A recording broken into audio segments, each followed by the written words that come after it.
Good day, mate. Welcome here from New South Wales, Australia, the land of the Great Barrier Reef, the land of koalas and kangaroos. Racing can be done in many places here, like Phillip Island, and of course we all know Albert Park in Melbourne.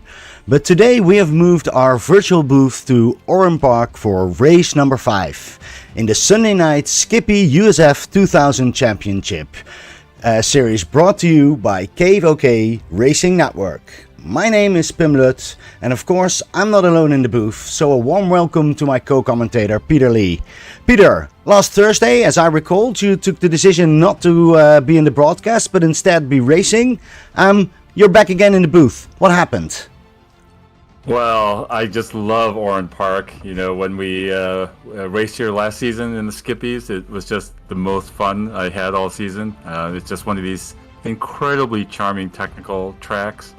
And so I was just dying to do it in the USF 2000. But this week, after more than a year and a half of quarantining from the pandemic, both of my sisters and their entire families are visiting our house for the whole week. And unfortunately, my brothers-in-law, my sister, and most importantly, my niece have been taking away all of my sim rig seat time this week. So I'm just not ready to race tonight. All right, so that's why you're back up here. Well, welcome. We have a special guest in our booth. It's quite tight over here. I want to have a special thank you for Jeff. Jeff, welcome or joining here in the booth. Thanks, Pim. Thanks for having me. Pretty glad to be here and watch some quick cars go fast on this short track. Yeah, this is awesome. We race a lot, so it's great to be safe here in the booth and commentate on all the fast drivers. But we have one more special guest. Peter, tell us a little bit more. Well, in my family, we have a great Formula One fan, and she heard about sim racing, and that is my niece, Abby, and Abby actually did her first iRacing sim race today. All right. You're right with me in the booth. Yeah, Abby, hi, I'm Abby. How you doing, Abby? I'm pretty good. I'm super excited to be on this broadcast. Yeah, well, we're going to ask you a lot more about your V-Race because I'm really curious how that went. But for now, we're trying to get ready here in Oran Park for the qualification. We're already starting. Peter, have we already seen some interesting names coming up? Well, no surprise, we're seeing so far at the top of the qualification charts Daniel Cranefuss and Jack Moffitt at P1, P3, but some new names. Mark Darnell, is up there currently in P2 in qualification, and the others are still working on either their first or second laps. All right, yeah, it's and of course we have Greg Seitz, who stays as long as possible inside. Always the same tactic over here. I'm curious. Do we know it? You started to do that yourself, Pim. Now I think you're stealing Greg's strategy on yeah, I will have to ask him why we're doing it, but I'm just following the quick guys in those tactics. And I do have to say, in my last V race, it was quite successful. So that's it's. Tell us about it. Hey, Pim, I think we had a practice Formula V race on Tuesday night, and you decided to be like Greg, and you went out very late in the qualifying session, and you had some great results. I had some great results. It was also a lot of fun, I have to say. That on Tuesday, those V, I think we had 30 people in the race. And yeah, it was awesome. We're currently driving with Daniel Cranefuss, who had an incident in his first lap. Was going really quick, and then suddenly he had to let it go. So I'm curious if he can still make a good time over here. Because how many laps of qualification do we have? Is that still the same? Yeah, so it's still limited to 2, and there's under 5 minutes left now in the session. And Greg Seitz has left the pit, and it looks like he's on his out lap now. All right, let's see if we can drive along with him. He is on his out lap and preparing himself for that long straight.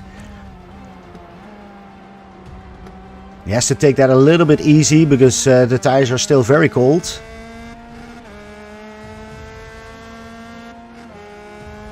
So as we come down this, this is the prime passing opportunity right here, the front straight, and then a hard brake for this hairpin left. Pretty slick and kind of an awkward curve on the inside, so you just have to be so careful. And then on cold tires, these S's, I don't know about you guys, but it just terrifies me every time. It's just so slick. And then you get very light on this crest of this hill, and then another hard brake here for this carousel back onto the front straight. And so the fast guys will be turning laps in the 38-second mark. And so if you think about a 35-minute race, boy, they're going to be dizzy by the end. There goes Greg in P2 currently. Yeah. I was looking at the current standings, and there's 4 drivers within 10 to 12 points of each other for the lead. I think that's a great segue because we can actually show that on the screen. Do you know the names of the first people? I think Greg Seitz is on position number 1 with 143 points. And Adam Wright is really close there. You're absolutely right. It's 4 points difference. And after that, it's Mitchell Green. But I don't see Mitchell Green in the field. Have we lost him for this race? Yeah, I'm a little bit surprised that Mitchell Green is not here. I know, of course, some of the drivers are, on summer family vacations, things opening up. But I think we were expecting Mitchell Green here today. So, he'll definitely need to, get into the next couple of races, I think, to maintain his position. Yeah, for me, this race is really all about Adam and Greg. Can Adam take that attack to Greg and or really stay at least close to him? Because then they're really the only 2 guys that are going for that competition for that big prize. Then currently Greg Seitz is on the first position. Yeah, and it looks like everyone has completed their 2 qualifying laps except for Adam Wright, who is in the pits, sitting at P3 right now. Greg Seitz currently on the provisional pole at 39.15. Wow. Yeah, that's just, I think we all did some reconnaissance laps of our own in this car earlier, and I don't know how anyone can break the 40-second mark. It's no, I do have to say I missed his training, so I also didn't got the setup. And I'm really curious if his setup is a lot of changed. Maybe we can ask one of the Rust Racing guys to see if when they are coming to the booth. It did seem like you want just as soft a setup as possible. But yeah, it'll be interesting to see what they did. If they're willing to share. Oh, they're always quite perceptive about those things. We still see Greg driving. I think he's just filling the time and getting familiar with the leading over there, because he will start. So I'm actually wondering, does he start now in the back in Heat 1? No, the heat is set in the qualifying order. So Greg will start on the pole for Heat 1, but then the final finishing order for Heat 1 will determine the reverse grid order for the feature. Awesome.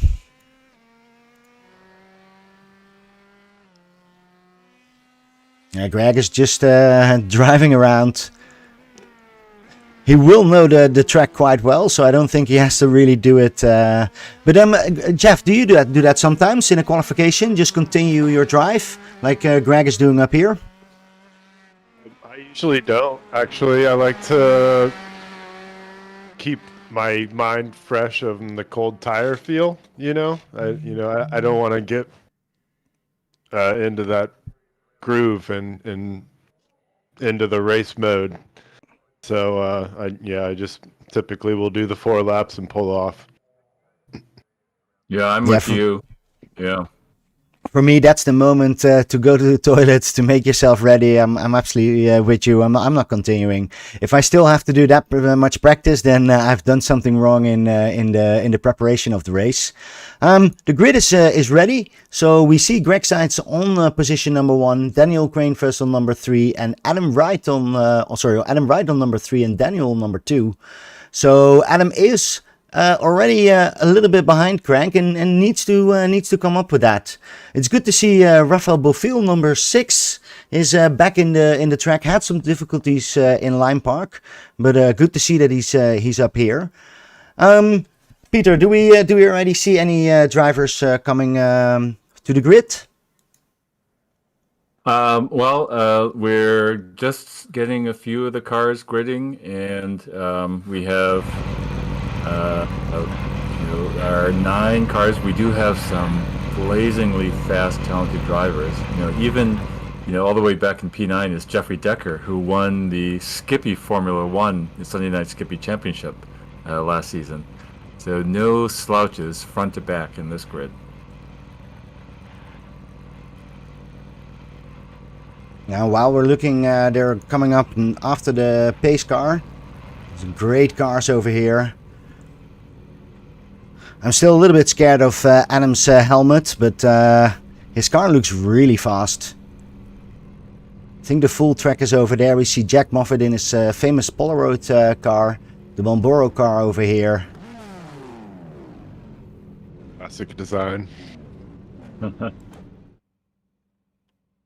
So yeah, I think that brings up this week in the Sunday Night Skippy League Discord. There was a lot of discussion about paint schemes and software and techniques. It's something that I've never really done myself. I've always relied on people like you, Tim, and others to come up with the great paint schemes for teams. I should really learn how to do this. yeah, I do have to say on Trading Paints are a lot of beautiful paints, and you can have a look over there as well. Oh, they're already immediately coming onto the straight. I think they're immediately going off here. There's no waiting. Greg's got a great jump on the field here. Yeah, we see Adam immediately tucking behind. Because I think it's important, especially in those first few laps, to maintain your speed. It looks like Ian Worrell might have some technical issue or something. He's going up here, stranded around turn 5. I wonder, there must be some equipment malfunction that he's having. That's too bad, because I know he was practicing, and I know he was quite fast. And so we do see Cranefus making a spin over there. There's a Jack Moffat coming around turn 7 has had an incident. All right, I want to have a look before we go there what Adam is doing here on corner 1. He is staying behind over there but they are making a little spot. Let's have a quick look what happened with Jack. So Jack was coming into that last turn, making a good entry. Oh, and then he made that big slide and he couldn't hold that. Luckily, everybody passed him, so that's a great. He could turn his car, and I don't think he actually had much damage.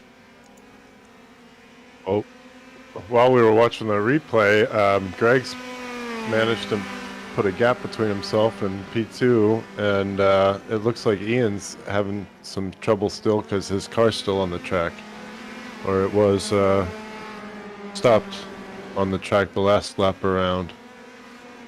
You know, it's funny, this reminds me of an incident that Ian would probably rather forget, but Ian and I were, I had qualified behind Ian at a Skippy race at Sonoma, and he had an equipment malfunction there that put him in reverse gear instead of first gear for the start, which just scared the heck out of me. We're driving along here with Adam Cranefus, who's really trying to go back to Greg Seitz.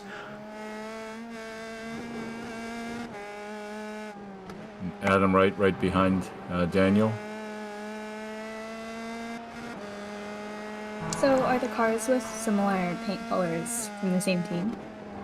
That's a great question. One of the teams here is Rust Racing, and they specialize in this USF 2000 car. And so they have this beautiful kind of metallic paint scheme, and then each team member has a different accent color.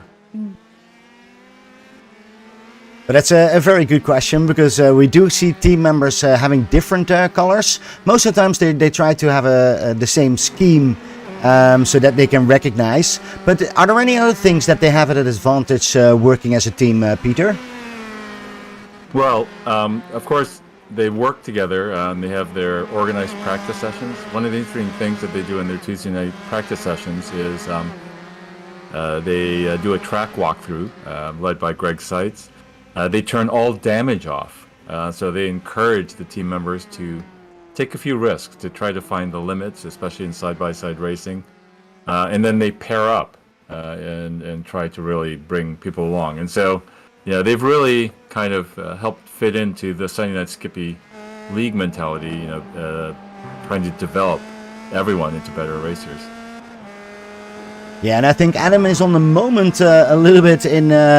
we had the McDonald's sandwich. And I think it's now the Rust Racing sandwich. Because he has Greg Seitz, Daniel Cranefus in front of him, and Mark McDonald's were driving along with him. Getting really close, and actually he has the fastest time right now with a 39.0. Man, that guy is flying. It looks like Mark Donnell had some issue. Yeah, it looks like he hit the wall in the final carousel turn and is towing in the pits. And Ian Worrell is back on track.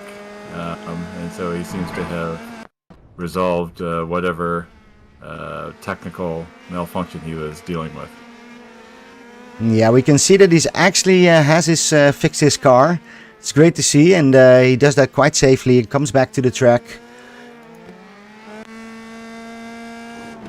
Boy, this is one track where with sub 40-second laps, needing to get towed back to the pits, you're going to be put down several laps. Yeah, and here we can clearly see that Mark is coming closer to Adam Wright. I think there is going to be some fight going on. We're 5 minutes ahead. Jeff, what would you do in this situation if you were Adam? That's a good question. I'd probably wait until pit stop. I'd probably hang behind him until pit stop, because there's not many passing opportunities, if just one. So yeah, there's actually no pit stop in Heat 1. So he has that. Is that a luck, or is that a bad thing? I think that's a good thing for him right now, because if there's only one position where they can really pass. Yeah, so I mean, I would still kind of wait and just see if he can make a mistake, or if I can and capitalize on that, And while you say that, we do see that Daniel Cranefus has made a small mistake, and Adam and Mark is immediately taking advantage of that. They're getting really close. Hey, Pam and Jeff, we have some information from Ray Bartnikowski in Sunday Night Skippy that Ian Worrell's technical issue was his wheel had disconnected. Yep. Sucks. That's too bad. Yeah. It's funny, that was another kind of discussion because there were other Sunday Night Skippy members this week that were dealing with wheel, connection issues.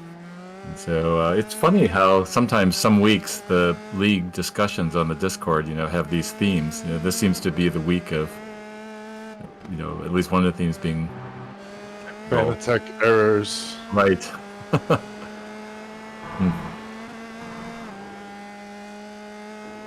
All right, Adam is now really getting closer to Daniel, and Daniel is not comfortable in that last corner.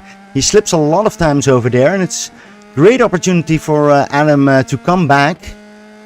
But I don't think he has enough to actually do something over here. Yeah. I guess I think Jeff's right. This is a situation where you just want to see if you can pressure the guy ahead into a mistake instead of trying any serious pass.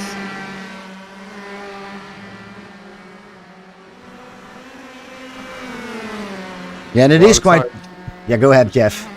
A lot of times that's my strategy on these short, very oval-like tracks that don't have many passing opportunities, or it's very technical and you just gotta pressure somebody into a mistake.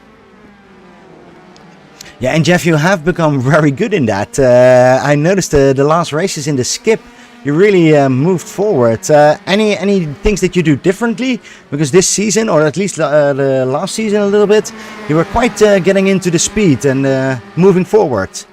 Yeah, Jeff, what's up with that? Because it seemed like last season we were about the same speed, and now you're like, you're crushing us.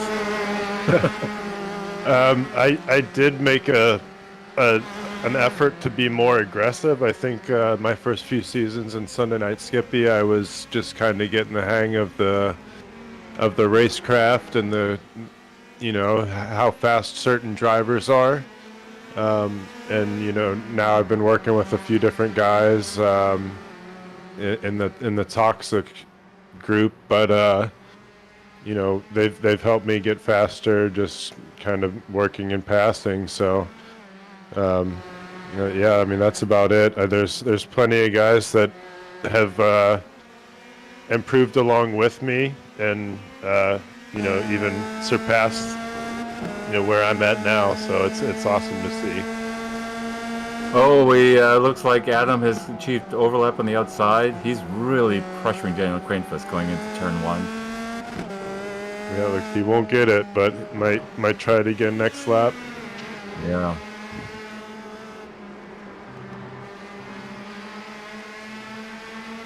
Well, that little bit extra aggression is, I think, something that I need to learn about. I think it's not only being a little too cautious and conservative on track, but in our league, you can develop a reputation that you're that way, and other people can exploit it. And so I think it's a good improvement you've been making. All right, guys, here we are back again, and Adam is again really close to Daniel Cranefuss. But Mark McDonald is again really close to there, so it's really a fight for everything. While Greg, of course, is already gone. Yeah, Greg Seitz now has pulled out a 4-second lead over this battle for P2 between Daniel Cranefuss, Adam Wright, and Mark McDonald. Yeah, here they come. They're coming here onto the straight. It's good to see that Adam is really taking a little bit more risks and trying to get a different racing line. But you need to be on the inside over there.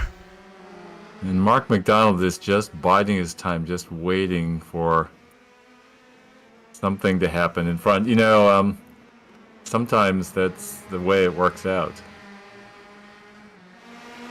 I'm noticing on the time charts that only Adam Wright and Greg Seitz have hit laps in the 38-second range. All right, guys, I think that Adam is going to do it right over here.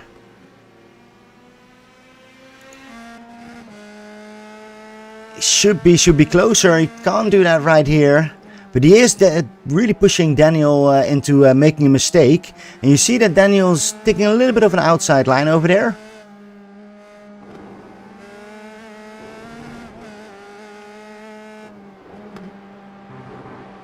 So where are the best places to try to lap someone on this track?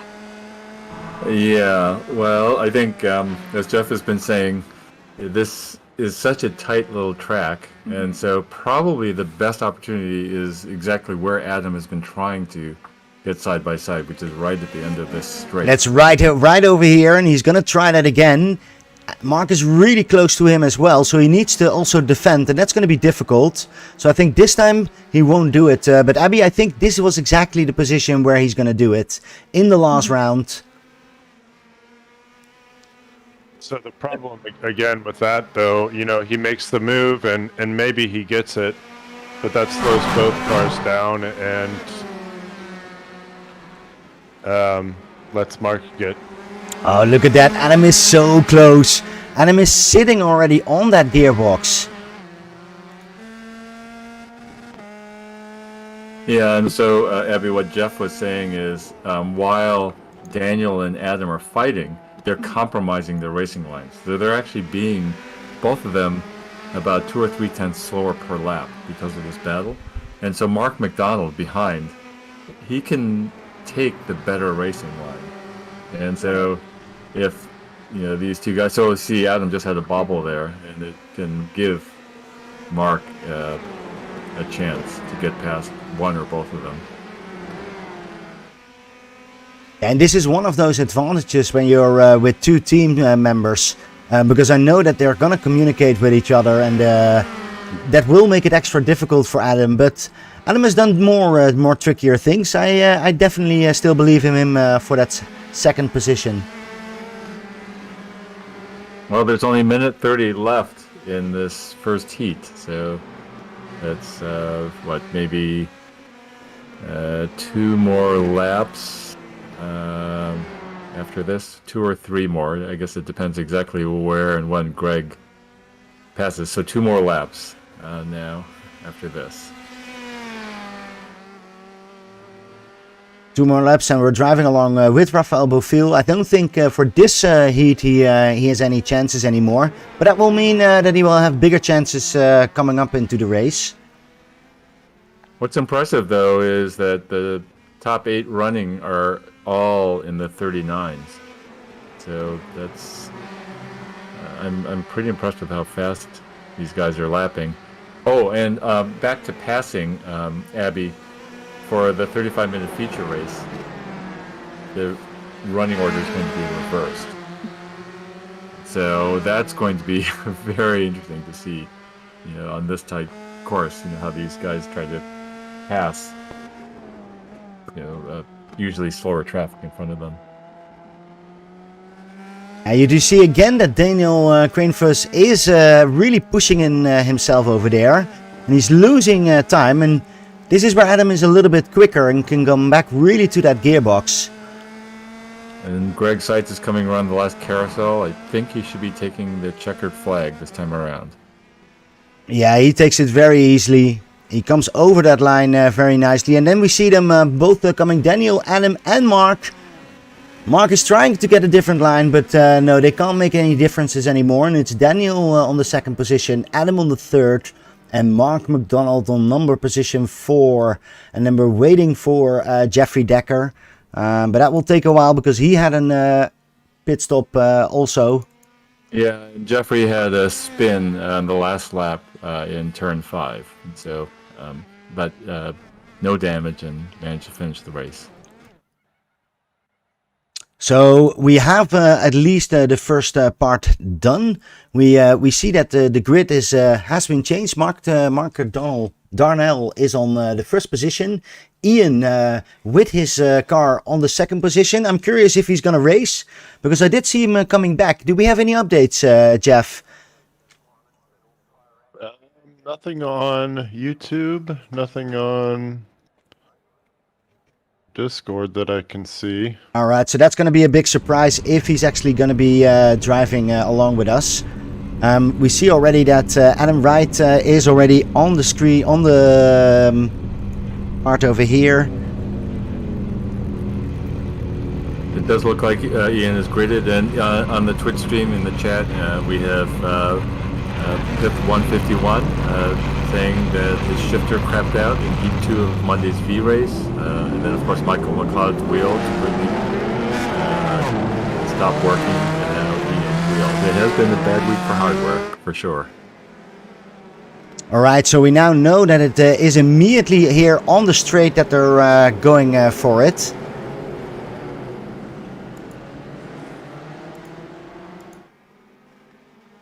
We see Darnell taking the line, or is it Ian? Ian takes the line, and Ian is just going. I'm not sure what everybody else is thinking, but Ian says goodbye. Wow, he takes a big lead over here. Start by Ian. I'm not sure if everybody understood what he was doing, but he did a really good start. Look at that. I hope his hardware is going to continue. We see some nice fighting in the back. with Adam Wright immediately trying to win positions. And oh, we see Boufil going off and Jack Moffitt profiting from that and takes that position. Meanwhile, Ian is under some pressure now from Mark McDonald, but so far is holding his own.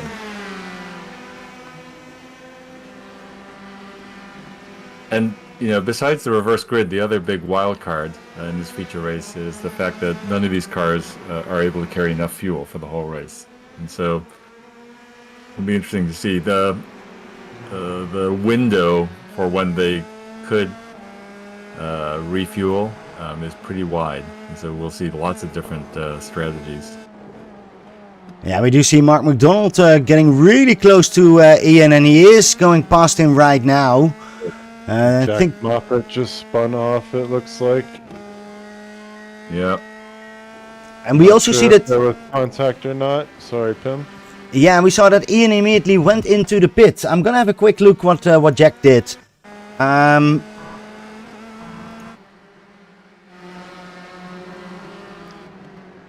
Same corner, same place, guys. It's exactly the same thing. He made on the last corner a little bit too quick with those cold tires. So that means he has to work all the way from the back. I think he actually quit up here, and I can imagine that that's going to be frustrating. Yep. And Ian looks like also had some issue or possibly a pit stop. Yeah, he did a pit stop straight into when Mark McDonald was actually overtaking him. And while we're talking about that, we see already that Adam Wright immediately has come up to the second position. And right after that, we have Daniel and Jeffrey fighting hard. But Daniel is winning that. Whoa! Adam Wright has just gone off. Yeah, we see that right over here. And then his car doesn't look very good. It looks like his car may be broken. Yes, he's towing. Ah, that's too bad. While we see that Greg Seitz is really close behind Jeffrey Decker. Jeffrey Decker, we know him in the skip as one of the fastest skip drivers of our league. And here he needs to defend for Greg. So Abby, what do you think so far from the race? It's a little bit different than the V's. Mm-hmm. What's your thought about it? I think it's interesting watching the different strategies and even like what's going on defensively right now with Greg and who's in front of him? Jeffrey. So Greg is on, Jeffrey Decker right now. Yeah. So what you see here is Jeffrey took an inside line coming into this turn in order to make it hard or impossible for Greg to make a pass. And so these are two really, really good drivers, you know, two of the best in iRacing. And so Jeffrey's going to take less optimal lines here to hold Greg back as much as possible. Yeah, but I don't think he's going to hold that. If you look how Greg is already really on his back, and he has that draft, and he comes and put him on the side, and then he has that inside line. Can he take that? Can he hold that inside line? He can't take that. Oh, wow. Jeffrey did a really good job on defending that part.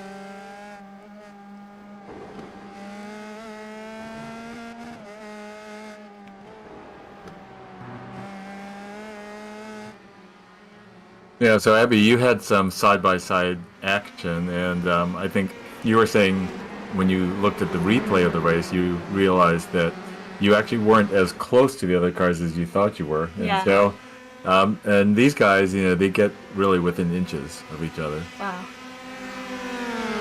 Yeah, and they trust each other also to do that. I think that's a big advantage with these drivers. They have the quality to actually drive close, but not hit each other. And you see that Jeffrey knows how to defend. It's really cool to see that Greg has difficulties with Jeffrey. So how powerful are the drafts that they're getting? And kind of how far or close they? Yeah, that's a great question. These cars are powerful enough and aerodynamic enough that I don't know what you guys, Jeff and Pim, think. The draft effect isn't as big in this car as it is in something like the Formula V or the Skip Barber. No, I think you're totally right. I think the biggest problem is that you don't only get draft in these cars, so that's the good thing, but you also get the negative part. If you're too close to the car, it's really difficult to brake. Your brakes don't work that well, your steering doesn't go that well, so you have that negative effect as well. Yeah, that's a good point. There's an effect called aero wash. You need strong airflow on the front wing to press the front of the car down so that the steering will work well. And look at this, how close Jeffrey and Greg are going. But we do see that Greg is overtaking him right now. And Jeffrey lets him do that as well. That was a nice fight over there. Pim, you're on the Twitch stream. Shelton33 is commending your camera work. Oh, thank you. I was already looking at my audio, but great to hear that that's been appreciated. We're trying to make it as fun as possible for everybody, and we love the feedback from it. So here now is the group with Greg Seitz and Jeffrey Decker closing up on Daniel Cranfus.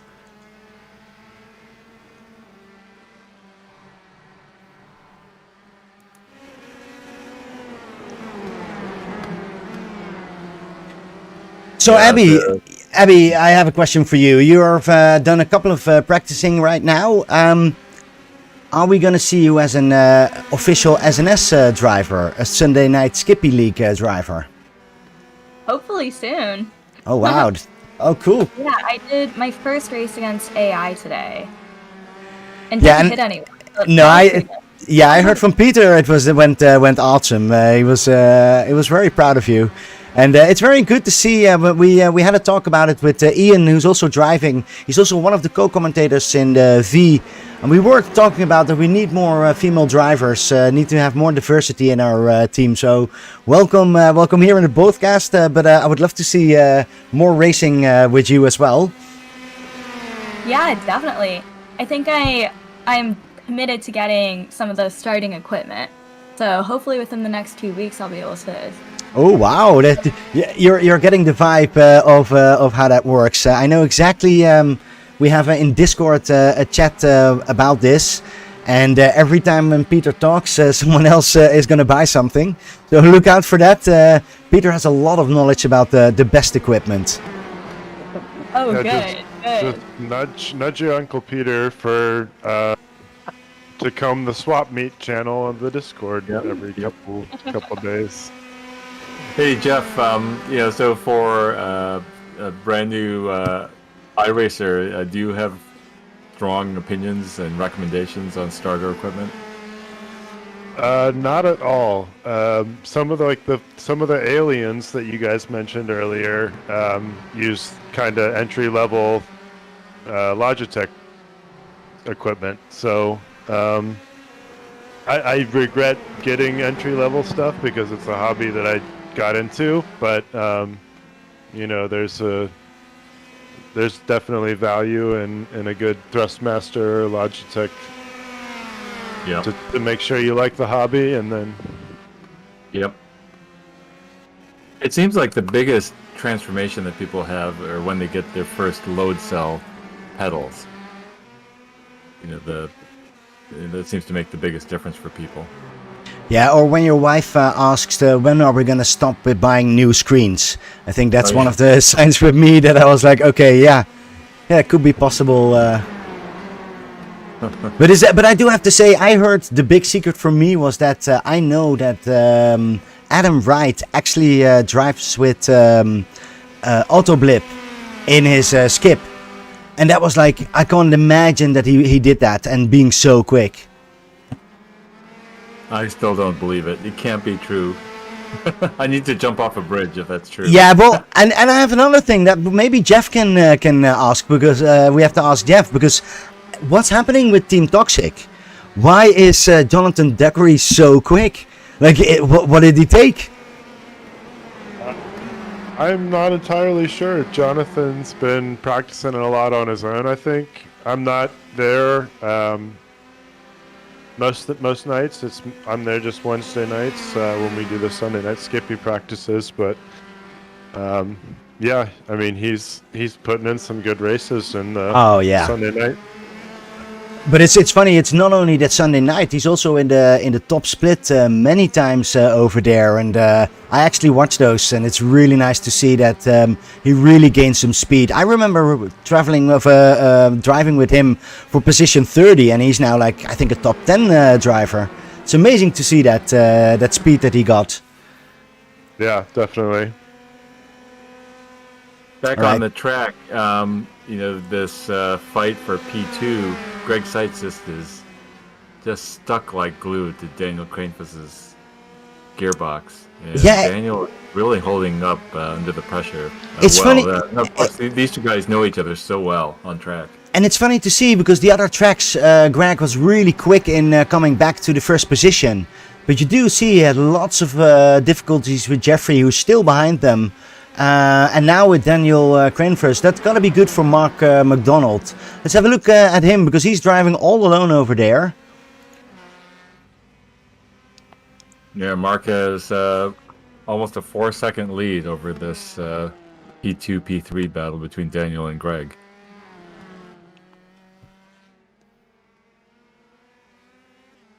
So when do we back on the Twitch stream, we have also from Shelton a shout out for the Bonfire Racing League, and so the Cavoke Racing Network is going to be filling in and doing some broadcasts for the Cup races at Kentucky. I think this coming Sunday.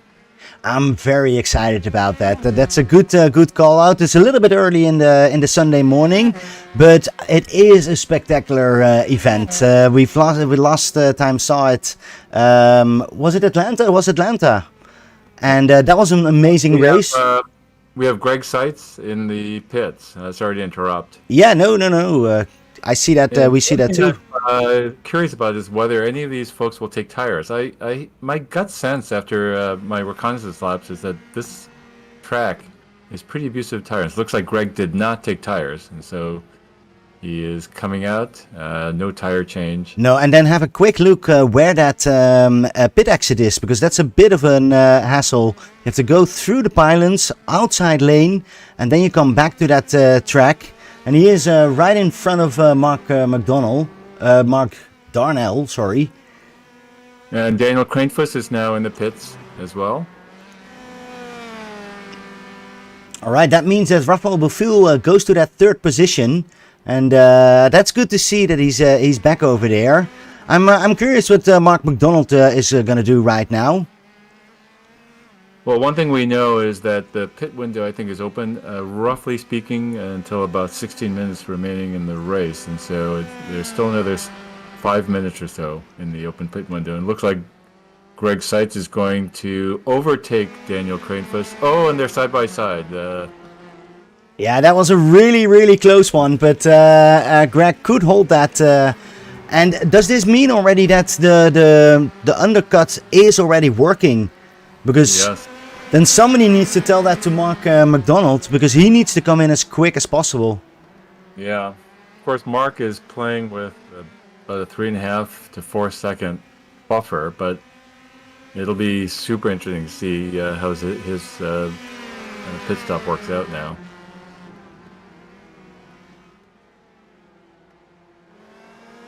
So I'm a little bit confused. I think they already went into Mark, the pit. Mark had a spin in P1.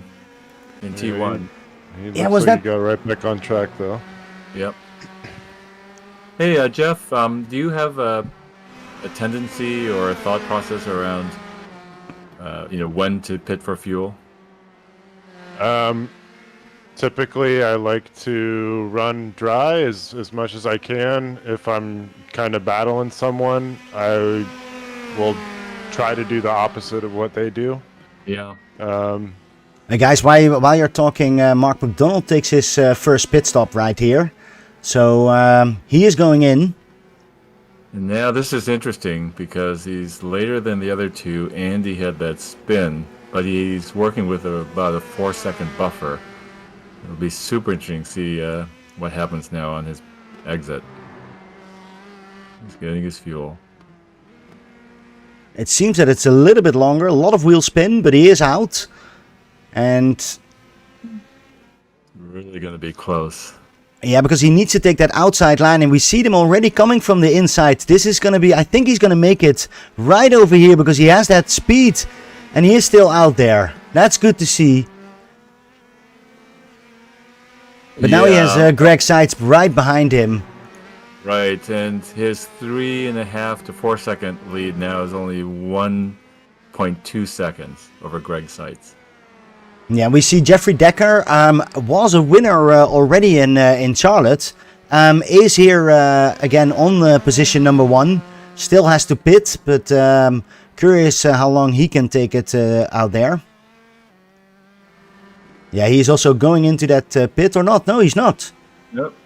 He's actually continuing. How? Yeah. Well, one of the things that there was quite a bit of discussion on the Discord this week about the race format. This is, still sort of an experimental initial season for this USF 2000 series. And, there are questions. Does a reverse grid make sense? Is 35 minutes the right amount of time?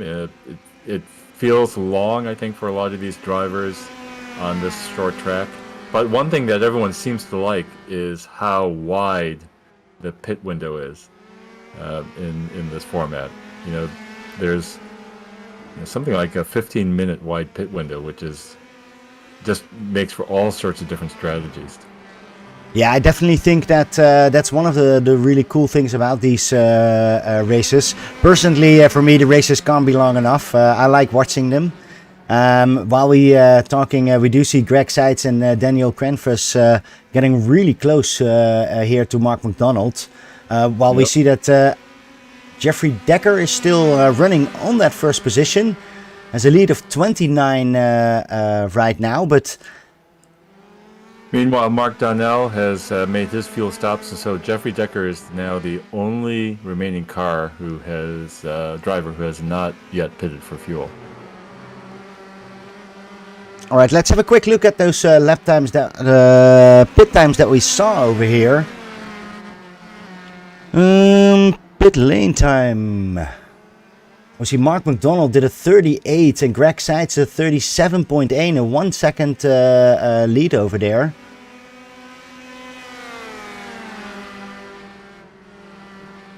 But I don't think that Jeffrey Decker is on the moment thinking of pitting, because he continues driving. What's the reason for having a pit window? Well, when you figure that out, please explain it to me. Okay. Well, I think it makes a lot more fun. So we have a lot of races don't do pit stops. So they just travel around and the fastest one wins. We have the lap times and then also pit stops. And the pit stop, that's a strategy on your own. So you can go early in, which makes your cars a lot lighter. And while we talk about that, Jeffrey Decker, doesn't go in. He really confuses me every time with his entry over there. But because we're past the end of, at least from my calculated pit window, so this is surprising to me that he's been able to come out this long. I have to think that he would have to come in this time. Yeah, so the pit strategy makes it a lot of different, and it's not just how much fuel you put in the car, but also, you see Jeffrey nearly going wrong, but he can save that car quite nicely. I don't think he's gonna pit. I think he's just gonna drive. He doesn't need fuel. Hey Jeff, I don't know if you saw on the Twitch stream, Joshua Dancy is doubting your knowledge of fuel strategy. Sure he is, because him and JR, I kind of steal their fuel strategies quite often. So there's my secret, I guess. So what do you guys do as a team? What is the benefit of joining a team for you personally? I mean, it's exactly that, just fuel strategies and different lines to take through corners, and a lot of times we'll act as we're racing together in the practice session just to get a feel for where we can pass and where it's not a good idea to pass, you know. Yeah, no, makes sense. That's exactly what we do as well. But that's fun to hear. And comparing times. Yep.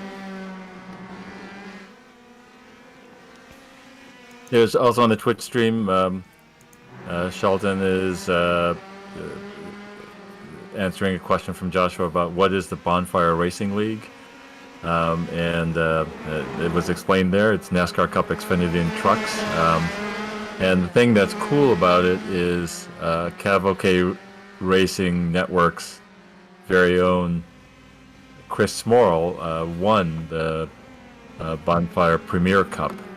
Oh, Peter, and while you're talking about this, sorry, but we need to go back to Mark McDonald and Greg Seitz, because Greg is really pressuring him right now. He didn't make it now. Jeffrey has just jumped into the pit. Right. No, Jeffrey in the pit. We don't believe it. He does need fuel. And then suddenly that car looks so slow when he drives over there. We see right on the side is Rafael Bofill that comes by. He's standing still.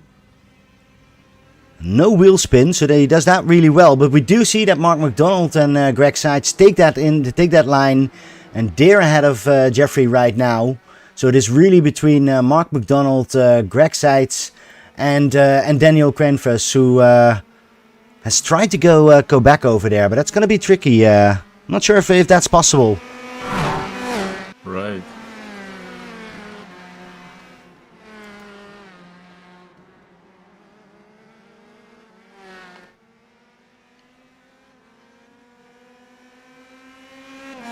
Yeah, this Mark McDonald, Greg Seitz battle is fierce. And it's another situation where, you know, we saw this, if you remember, at the New Hampshire Roval, where you know, it ended in tears. You know, there was an incident, and then, you know, that involved 2 or 3 plus racing cars, and so I hope we don't see a replay of that here. But this is a pretty fierce battle between these 2 cars. Yeah, and that was again with Mark McDonald and Greg Seitz. I'm not sure who was also involved in that, but it was a third car. But on the moment, Greg is a little bit too far. Mark is really having the speed over here. It's not just holding it up. He really can run with Greg. So that's good to see. Still 11 minutes to go. And just back on Jeffrey Decker's late fuel stop, that meant he went over 23 minutes without fueling. Wow. Yeah, I'm curious how he did that. Yeah. We see that Greg is every time coming back on that long straight, but it's not good enough. And then immediately Mark McDonald. Oh, while I say that, here we go. I think that is a little bit of a. Yep. Yeah, I think that was a curse of the broadcast. I'm sorry for Mark on that one, but he's not lost. He could save that car, and he's now great right back up to Greg Seitz. So now it's the other way around. I'm curious if Mark can put the same pressure on Greg as the other way around.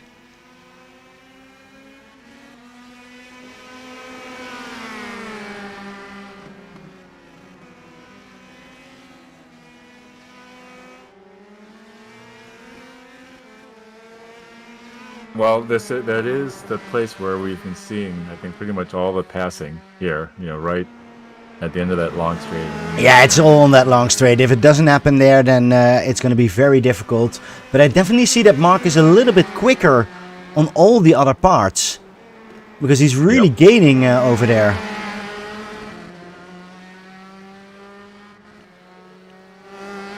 I'm a little, I think it's probably the correct thing that no one took tires as far as we know.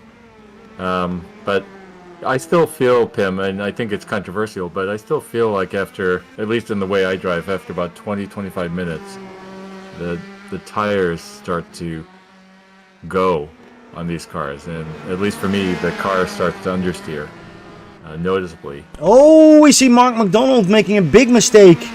Amazing that he could save that car, but that was, wow. He nearly went off. Yeah, Peter, about your driving style, I think it's on the safe side to say that you're always pretty safe. So, I'm not sure about the tires, but if Greg doesn't do it, if Mark doesn't do it, then I'm not going to do it. Right. Because those guys, they know what they're doing.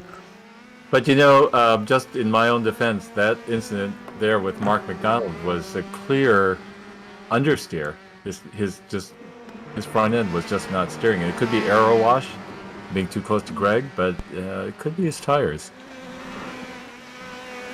We do see that he's losing a little bit of time, and he's now after that 1.1 seconds behind Greg's sides, and that means a lot less drafts. But there's still draft in this car, because you can see that Mark is coming back on the straight. We still have 7 minutes to drive.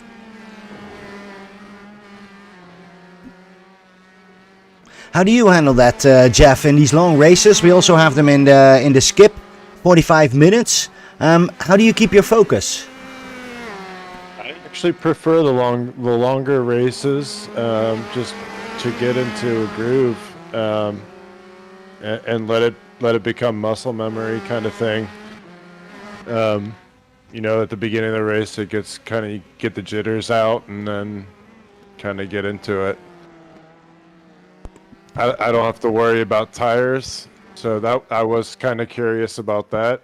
Have you guys seen tire changes typically in these races? There was one race where it happened, but I do have to say normally it's not necessary with the heated feature that we drive here.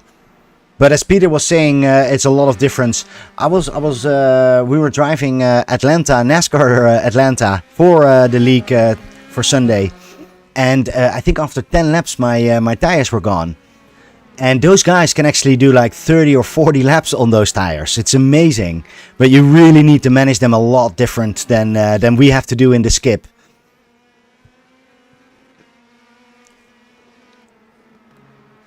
Yeah, this is maybe a good time to explain to viewers who are new to Cavalcade Racing Network.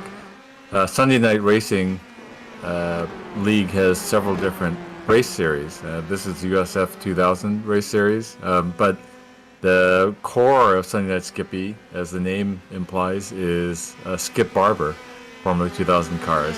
And there is a Skip Barber Formula 1 kind of premier race, and then a developmental Skip Barber Formula 2 race, and then a new Saturday morning league race with Formula Vs.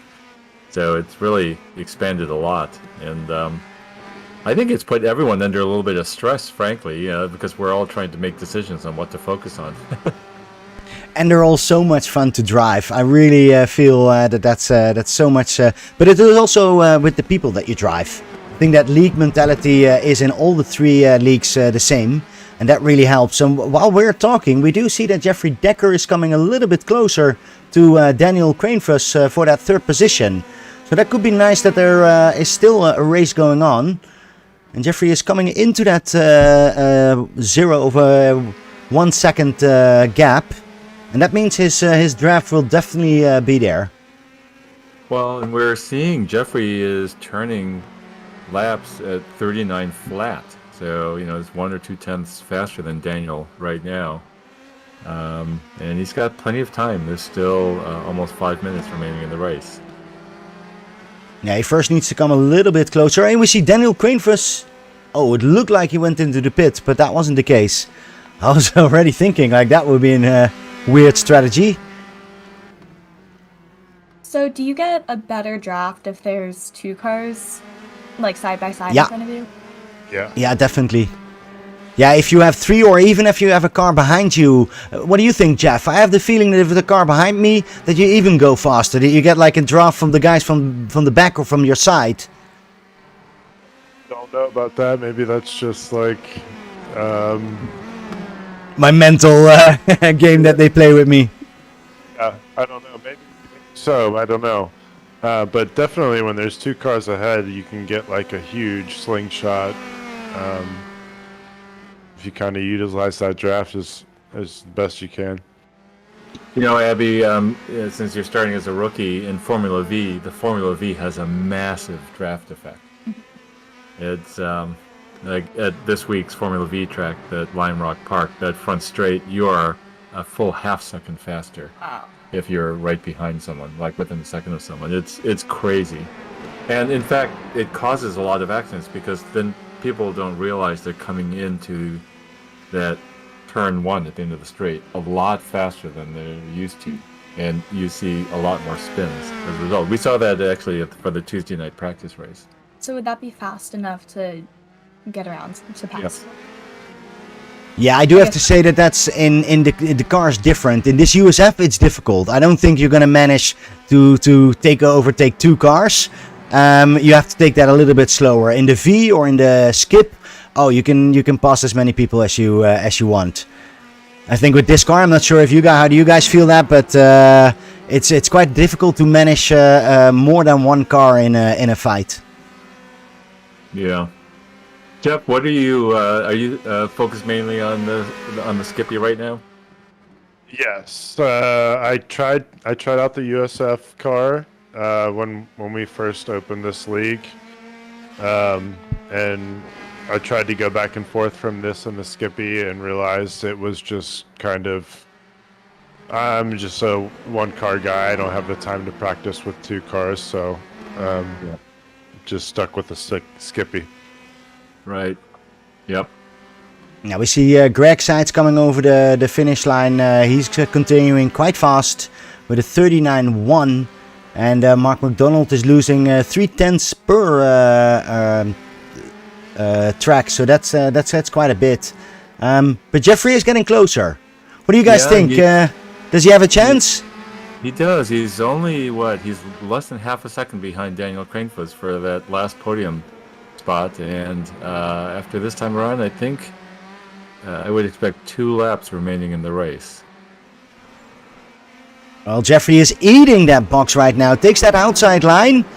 And yes, he does put pressure on Daniel. And Daniel is losing his car most of the times. Wow. Okay, this is why we want to see racing. Look at that. Jeffrey is just... Wow, that's an amazing part. I didn't expect that. He didn't need the last 2 laps. It just happened right then and there. Yeah, but some drivers can do that. I remember JR Hoops is also such a driver who can really put that pressure on you. Still in a safe way, but like when I see him, it's like, oh no. And you're making a mistake. And this is exactly what happened with Daniel. He is coming back, but it's going to be difficult.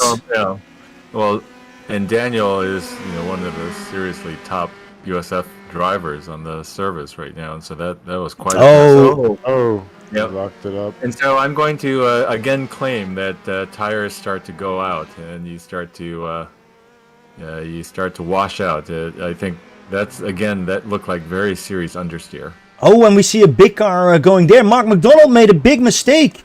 Whoa, he went off track, and that's for Jeffrey Decker. A free spot.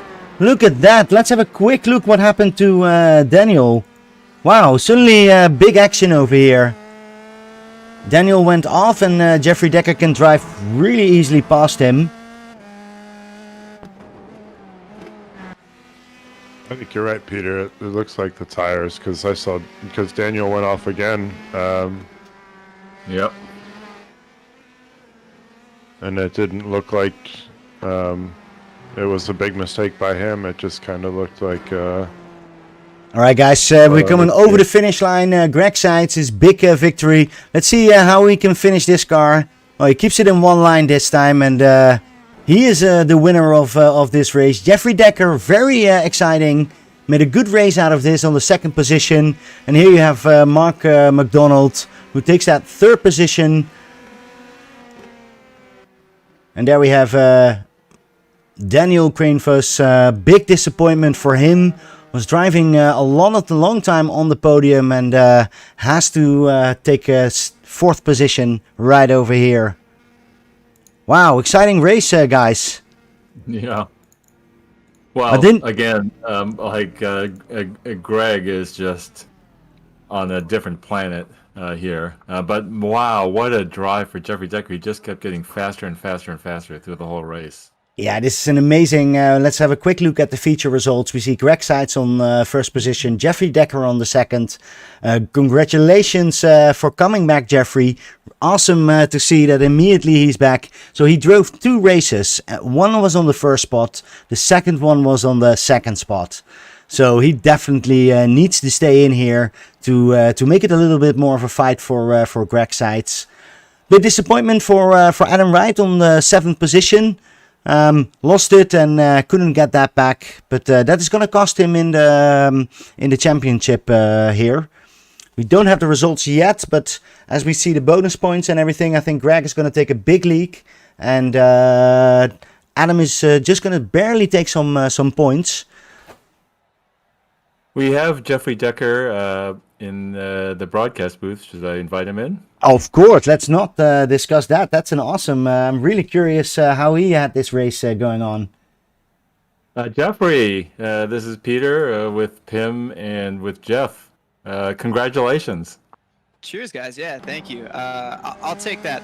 The first laps I got were 5 minutes before the start of the race. I didn't do any practice, so I'm pretty happy with that result. With that. This is an amazing result. Tell us a little bit about the last laps, because you were doing really well. You had a long time Greg Seitz behind you, but at one point you couldn't take that anymore. What happened in those last laps?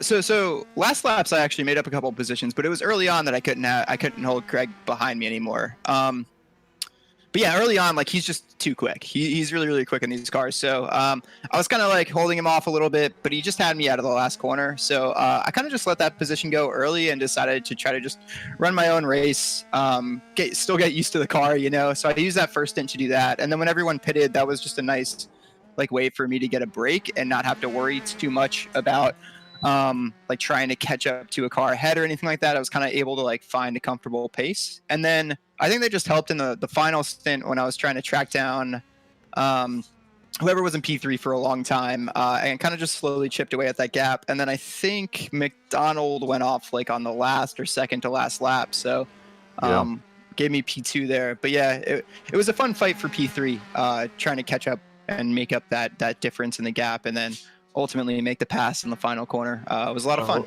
Jeffrey, that pass you made for P3 was a pass of Daniel Cranefuss. He was seriously no slouch in this car, and so that was pretty impressive. And looked like you were getting more and more comfortable because you were just getting your lap times were just getting better and better, you know, as the laps went on. And so the big thing that had was a real head scratcher though for us is how on earth did you get 23 minutes of track time with this fuel restriction? I mean, you just pitted so late in the race.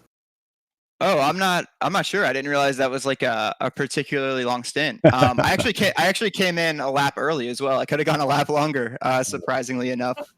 But I guess it's just the way I was driving the car. Like, I haven't looked at any telemetry or anything like that to tell me like why I'd be slow or not. So maybe I'm just not really utilizing as much of the throttle as I should be, which maybe is that gap that I have to the tip top times. Well, you did an awesome job, and especially on those last laps. I was wondering, did you have troubles with your tires? And because we noticed that a lot of people were slipping out. What do you think the issue was with that? I think it's really, really easy to feel like you can push these cars. So like it felt to me like I did that. I had a moment on the last lap in like the first heat, and I realized from that like when you start to push just a little bit too much, it's really easy to get these tires to lose grip, and it's hard to get it back at that point. So my whole like feature race was just trying to stay smooth, and I think maybe that kept my tires alive because the tire life when I came into the pits were all still in the 90s. So when I looked after my pit stop, so I felt like I took care of them pretty well. But again, that's probably me not utilizing all of the grip in the car as well, and that's kind of where maybe some of that time is still lacking too. Yeah, but that's also where you gained a lot of times and in a lot of positions on that last. So that's awesome. I think you did a really good job.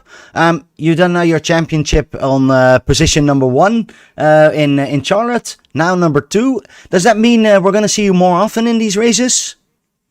Yeah, I'll pop into these when I can. I don't think I could do it consistently. This will probably be the last one for a while because I have to send my wheelbase and wheel back to Fnatic to have them try to figure out what's going on. I get random disconnects sometimes, but yeah, as soon as I have a wheel and wheelbase back after I send these out, I will be back on track and doing this because this car is a lot of fun. It's the first time I've had it on a road course, and I really, really enjoyed it. Well, it was great. And are you dizzy? No, surprisingly not. I thought I'd be worked to death because Oran is no joke. But yeah, for whatever reason, I just found a nice rhythm. So yeah, actually, not too beat up, not too beat up. And last thing here, Jeffrey, just so you know, I don't know if you heard, but I have all my closest relatives visiting this week, and my 22-year-old niece, Abby, is here, and she's been in the booth and watching all of this, and she did her first Formula V race today, so she's getting into iRacing. Mm-hmm. So you gave her a good show. Definitely. Well, very nice. Congratulations on your first Formula V race. I'm going to be doing, there was like a time attack and I qualified for a thing at PAX tomorrow. So I don't know. Supposedly I can win money. I don't think I'm fast enough in the V to actually finish in the money, but it should be a good time. But it's a fun car. So yeah, congrats on getting your first race in and getting in the sim. Thank you. Of course. Yeah, it's a fun time. Are you gonna be making your uncle buy you a rig? I think you kind of be maybe poking him for that. We'll see. I think I'll find a way to get some of the equipment. I'll start working on him. We'll convince him that he needs to upgrade everything, and so you could just have all his current stuff.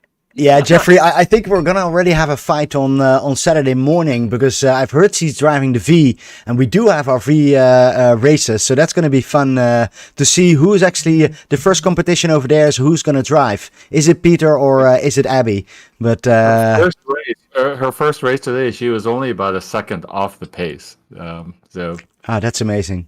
Yeah, honestly, that's fantastic, especially in a momentum car like that. If you're a second off just in your first, you're going to be setting world record times pretty soon. Yeah, I definitely will, won't I? All right, Jeffrey. I like the confidence. I think that's necessary, especially if you ever want to be in a skip with 40 people on the track. You need to be confident on that.